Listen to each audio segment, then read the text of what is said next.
Welcome back to Streamline Entertainment. I heard from a friend who got an XL bully over the weekend, and he told me that he may have to put his dog down, being an XL bully, because the government may ban these dogs. And I looked into basically the XL bullies and attacks in the UK, and it says, very sadly, fatal and serious dog attacks have risen sharply this year, with the American XL bully disproportionately involved in this rise. This is why we'll update the current list of banned dogs to include the American XL bully. And that was of yesterday.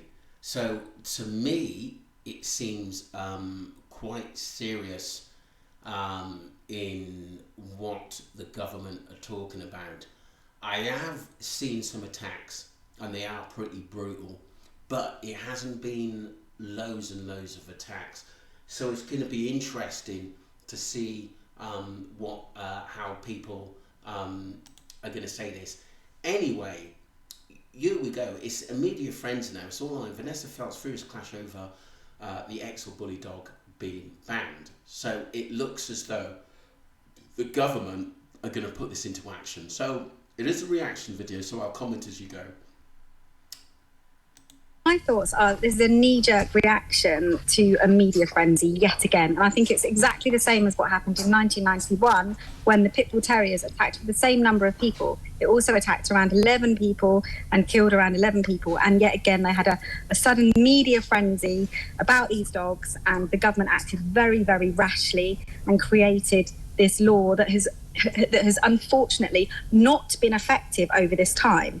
Afterwards, when they looked at the statistics of the dogs that were biting people before the law was brought in, they found that German Shepherds were more responsible than Pit Bull Terriers. And subsequently, when they looked at the 10 years following the DDA being brought about, they found that it hadn't impacted fatalities. Fatalities had gone up, as had the number of Pit Bull Terriers in existence, as had the bite statistics. I've also been appalled by the media and how they've used statistics from Facebook and from polls in The Guardian and quoted them as if they're scientific primary literature, which they're not. And when we look at the primary scientific literature, we see a completely different... I have to admit, after reading, I always tend to want to sort of do a bit of homework on that. I think the government have reacted. I mean, there was a horrific attack on the young boy, and the dad filmed it. And he obviously wants the dog ban. But the rest were pretty mediocre, where the dog was sort of beaten off and then it stopped. I can understand, but it's not if there's loads of millions and millions of cases. Yes, there are dangerous dogs out there. Yes, there are owners who don't look after their dogs. We know that. And we tend to go down the right avenues to sort that out. If the person can't look after the dog or the dog's being abused, someone always says something. But to ban the XL bully dog, my friend's got one, and he was absolutely devastated that he may have to put his dog down because of this. And he's got a 9-10-year-old son as well, and the dog is absolutely brilliant with children as well. And he says it's about the upbringing. You get bad dogs, you get good dogs, but I think the government are overreacting a bit. They should bring up laws and regulations out on this dog, yes, but not ban it and kill this breed off in the UK. Story being painted.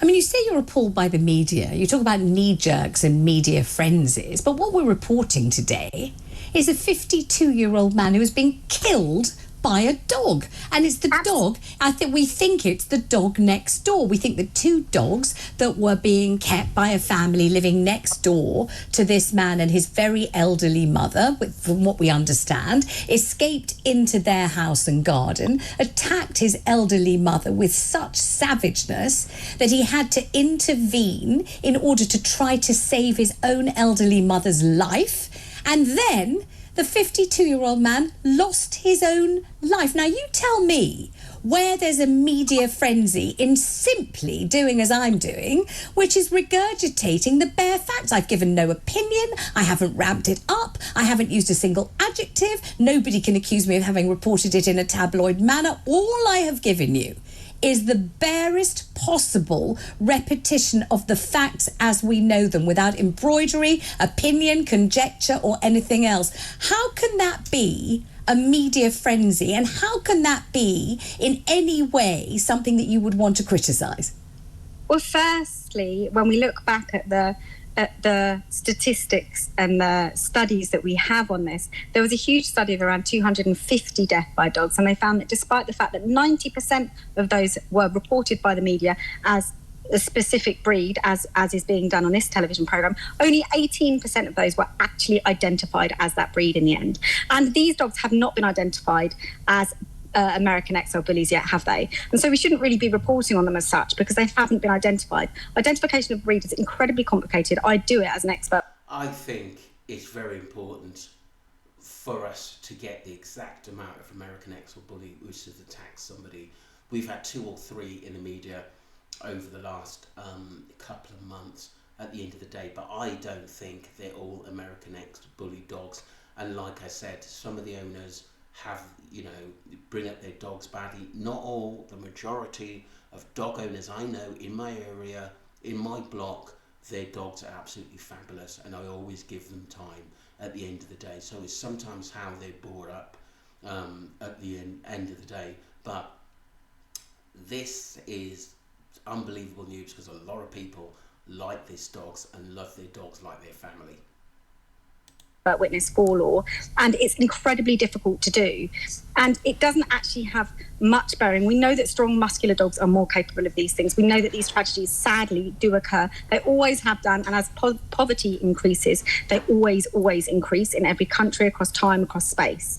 Now, the Bully XL is just another breed that's become popularised since 2018, and so yes, as a strong muscular breed, it is now responsible for more of those deaths. But when again we look statistically, we see that more people fall off their roof and die when they're doing DIY, but we're not really reporting on that, are we? We see that more people, significantly, I think dog deaths correspond to around 0.002% of people killed by people who are drunk driving, but we're not reporting those deaths, even though a lot of those are children, a lot of those are savages. Well, hang on a minute. I mean, if you're accusing the media of a media frenzy, let me interrupt you to say drunk driving is against the law. If you're driving drunk and you cause an accident, you'll end up being imprisoned. If you fall off your own roof, then that's a hazard that you have entertained by climbing on the roof in the first place. But if next door's dog comes, jumps up onto your roof and pushes you off the roof, and that's why you die, it's a whole different ball game. Now, but the minutiae of identity. Look, the attack on the 50-year-old man, that was completely out of order.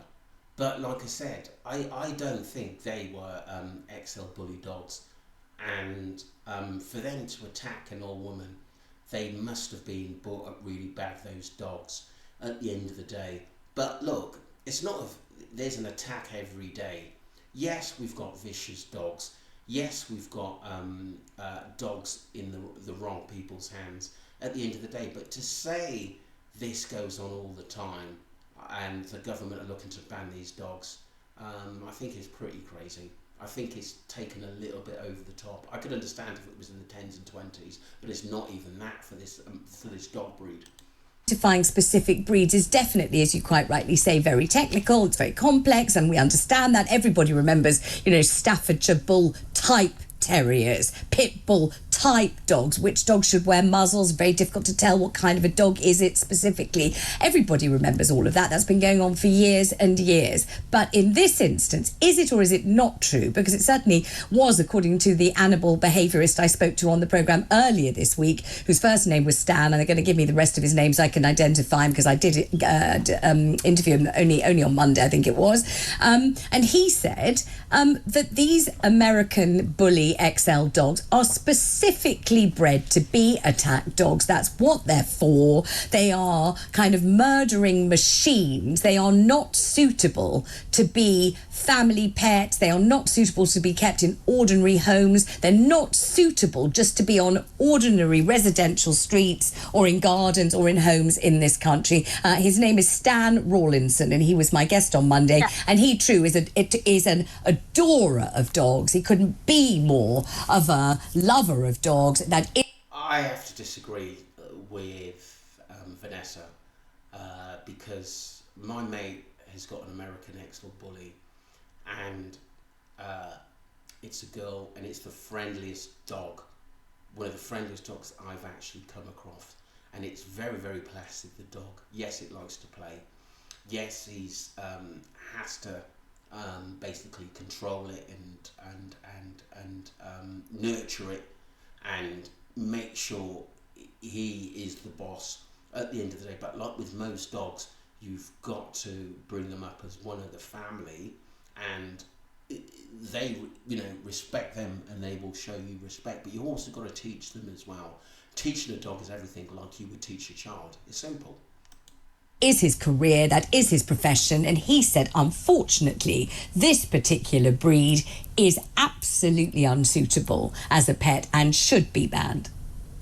I don't think that there's any disagreement within the professional dog community that there are certain breeds that are significantly worse choices for pet homes, and I would definitely agree with him that the American XL Bully is on that list, along with Malinois, along with Huskies, along with working line German Shepherds. A lot of these dogs are big and powerful, and they don't make the best pets. They're a lot of hard work. They require so much training and so much socialization to be enjoyed, really, and to ensure that their welfare needs are met and their biological itches are scratched. However, that doesn't mean we should ban them. Firstly, because it's not effective. It's not an effective way. It's going to be whack-a-mole. What happened when we banned the pit bull?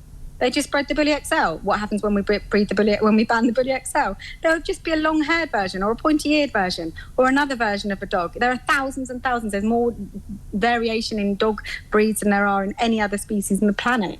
Like, we'll just breed a different version of it. Where there is demand, there will be supply. All right, Joe, I'm going to stop you there because I have another guest sitting here and he wants to intervene, and I'm going to let him. Well, hi.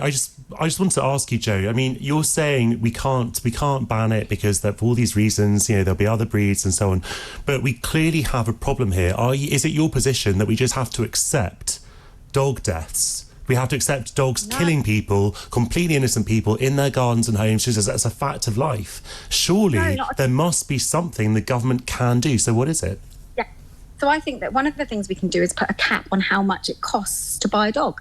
I think putting a cap so that dogs, I don't know, maybe we say £500. You're only allowed to breed dogs for £500, because part of the problem with these dogs is they go for a...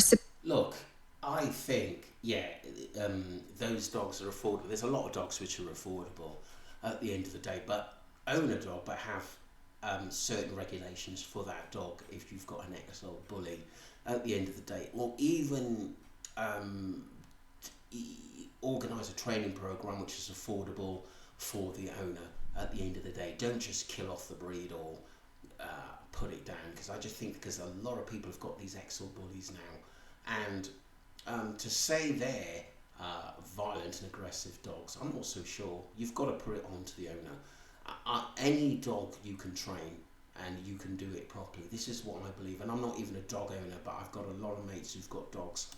Substantial amount of money, and there's a lot of inbreeding for these particular breeds, and that causes problems with aggression. We have massive breeding problem in this country when it comes to breeding dogs, and I think if we were to put a cap on how much dogs cost, I think that would make a huge difference, as well as import and export, so that only certain types of dog are able to. Secondly, I lived in Spain for 7 years, and in Spain we have a license for dogs over a certain weight. So if you want a dog over a certain weight, you have to show that you have the physical capacity to hold that dog by going to the doctor and having tests done, and you have to show that you have the hand-eye coordination to be able to respond if that dog was to react by doing specific psychometric testing. You then have to get the dog temperament tested, and you have to carry a muzzle on you, although you don't have to actually wear a muzzle, because there's been lots of studies that show that that can make behaviour worse, and it would penalise a lot of people who have fantastic dogs.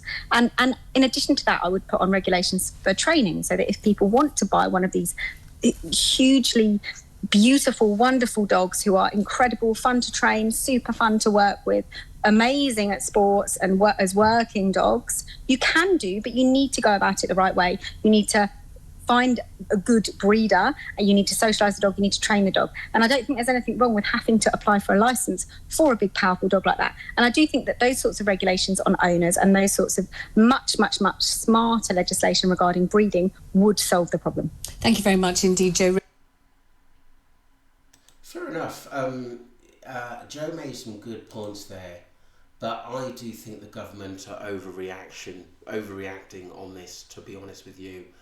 And I'm glad people are sticking up for the Exel bully, and I hope that basically people standing up, they're not just going to kill off this breed or make people put their dog down for having one. I think the government need to just look at stronger regulations for having this dog. At the end of the day, yeah, it has. We've had 1 or 2 instances, but it's not if there's tens or hundreds of incidents out there concerning this dog. It's many different dogs, and we've always had an attack, which is put in the newspaper, and it's unfortunate at the end of the day. But to put it down and to put good pets down, which have been brought up well, I think the government are just singling out a few cases on this. Let me know what you think, and put your thoughts down. Don't forget to subscribe to Streamliner Entertainment, and thank you for the old subscribers and the new subscribers which follow me. I appreciate you. Thank you.